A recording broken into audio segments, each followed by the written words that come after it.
right, welcome everyone. We're Semblance of Sanity. I'm Caleb. I'm Jacob. And we're here for Symphogear, Season 5, Episode 4. Okay, so we have new villains that have arisen, and I'm rather glad that this one in particular is now on the list of baddies, because that means Yes. kicking of asses is on his way eventually. Yes. Maybe.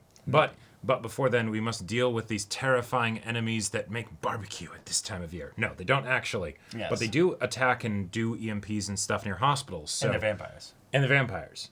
Yeah, that too. Just that little thing. So Yeah. bring plenty of garlic for the barbecue. Or just some steaks for Yeah, the barbecue. exactly. That would be a good idea. But That would be a pretty good idea. We'll see. We will. Yep. Would. Yes, Yeah. that's right.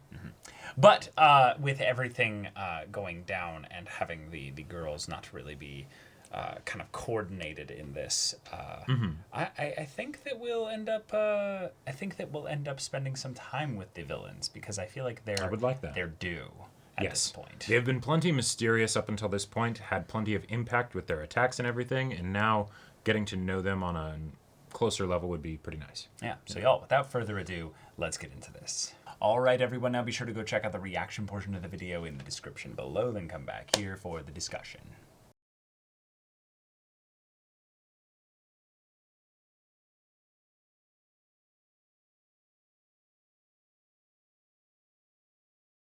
All right. Yeah. So We got some focus on the antagonists. we did indeed. Wonderful. Yep. They were shown to be beaten rather thoroughly here, multiple times, and they pull out a trap to try and get everything to work out here. Right. And no, Symphogears have just too much power behind them. Yeah, after this many seasons of powering up and friendship and holding hands, it's like, what can you do? You can still power up and just fuse with people from beyond the grave, and Right. yeah.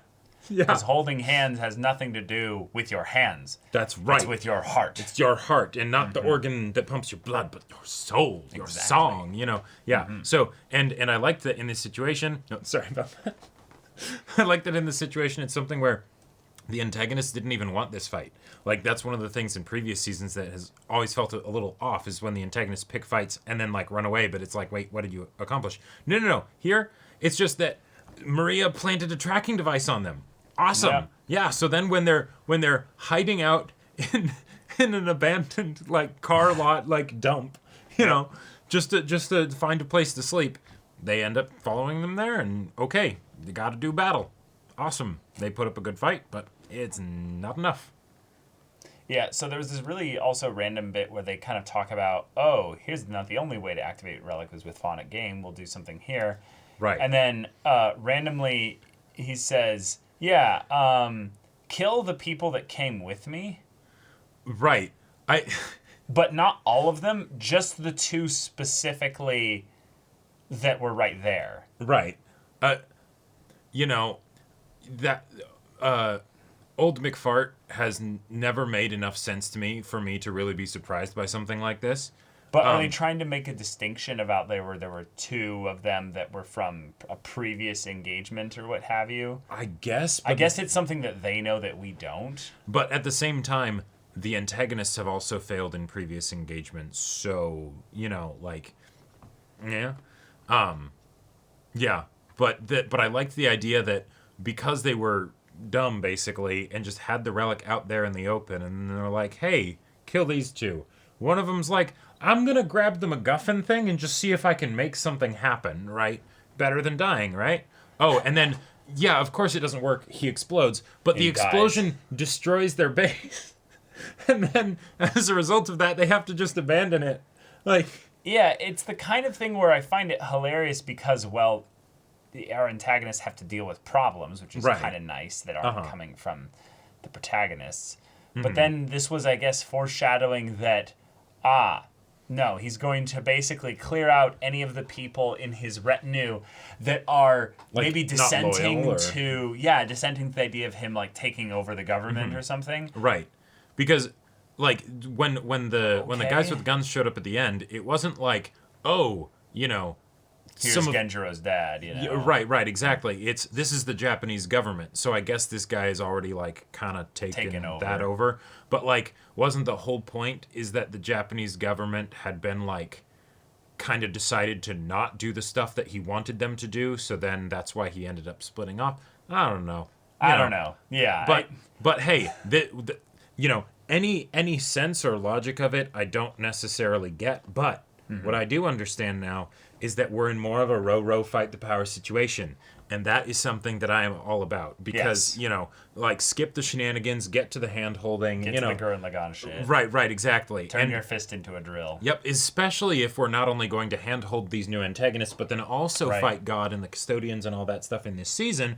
We gotta do the usual season stuff very quickly, right? Yeah, get it all done in 4 or 5 episodes. Yep, because that way we can then move on to the next stage of things, and I'm very excited about that. So yeah, and the faster we get to that, the faster we can actually build up the Custodians. Right, because you don't want to fight them the very first time you know of their existence, or not their existence, but you meet them, or actually meeting and encountering and talking with them. Yep. Now, to be fair, the anti-spy rules were kind of handled that way. But you still had their ships going out and fighting and blowing stuff barely. Yeah, it wasn't. It definitely wasn't any kind of personal connection. Yeah, it was not personal at all. It was very impersonal. Yeah. The fight was primarily within the characters to be we can believe. What do we do? Can we unite and all that stuff? Yeah, exactly. Right. So, all right.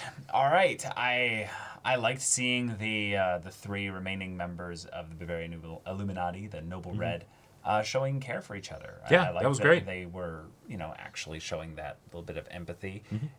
Felt very season 2 with we're traveling around, we don't know what we are gonna do, but we have each other, and even the protagonists calling out, they're just flat out weaker than the previous villains. It's right. Yep. Yes, there's a reason for that. You guys are not only stronger, but they're not necessarily villains. Sure. They're just characters that are trying to get a hold of the divine power, probably because they know what's coming. Now the only kind of catch up in this blood, scenario is that they did kind of start by slaughtering, what was it, 100,000 people or 75,000 people at Tsubasa's concert, so there's that. The previous villains did that as well. It was just not done. It was not just no. They had 75,000 as their body count. They made mention of it, bragged about it multiple times. Totally, but who cares? But even with that, there was the notion that it was done off screen. We didn't see it. No, that it was done with a purpose. I don't think there's any purpose that we can attribute at this point to the Tsubasa concert thing. Maybe I'm forgetting it, but great introduction for them. But I'm curious to see how Tsubasa will respond, since she wasn't as much involved in the situation of the conversation at the battle and everything. Afterwards, when Hibiki's we'll handhold them, and then Tsubasa's just thinking of the fan that got donutted right in front of her, and it's Hibiki, I'm not sure how I feel about that. Maybe they need to answer for their crimes. But cute girl Tsubasa hand-holding. One of them has little dog ears. Isn't she so cute? So cute. It's the prosody skit of but Vegeta Low's got a cute little mustache now. Oh, God. Yeah. Yeah. But, hey, if they're fighting the Japanese government at this point, maybe they're not fighting. They're just having to deal with a conflict. Sure. Come on, man. Yeah. Symphogear. I'm already skipping 2 steps ahead. But that means that we could get a situation where Genjiro actually gets to do battle. Because if it's... You're still jumping at them. No, they're working with the Japanese government. No, right. Why are you thinking that Genjiro's going to kill humans? No, not kill. No. You think he could fight them and not? Absolutely. With the shit that has happened in this show, fighting people without killing them. My man was worried about winter clothes and stuff like that. They have automatic weapons, Jacob. Oh, you think he can't deal with 6,000 or 7,000 automatic weapons? Oh my God.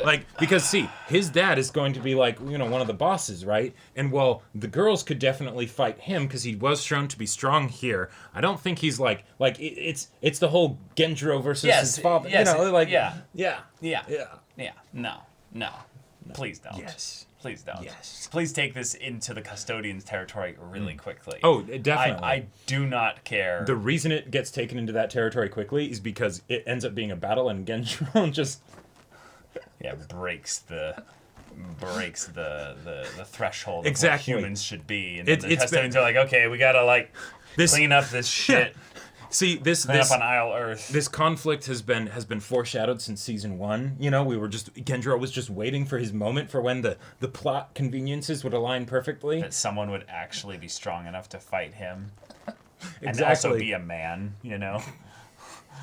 Well, no, what are you talking about? All the strongest villains in Symphogear have been men, right? Because you can't have incompetent women villains or anything. Not if there are men involved. If there's no men involved, then that's fine. Then they can be at the top. But if there's a single man involved, then at some point they have to assert their dominance. Even if they're pathetic like Ver or Adam or whatever.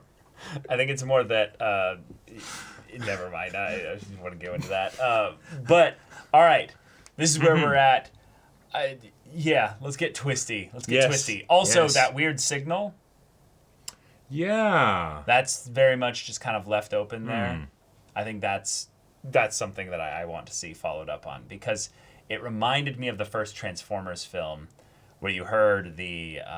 when you heard them speaking, basically. Right. And it was the Transformers language, but the bad Transformers. Right. The Decepticons or whatever. Decepticons, thank you. Yes. I was like, it's some stupid name. I don't remember what they're called, but yeah. Yeah. But all right, okay. That's how far we've gotten in just a few episodes in the season, so... Yep. Hopefully, we can move to the next stage of things.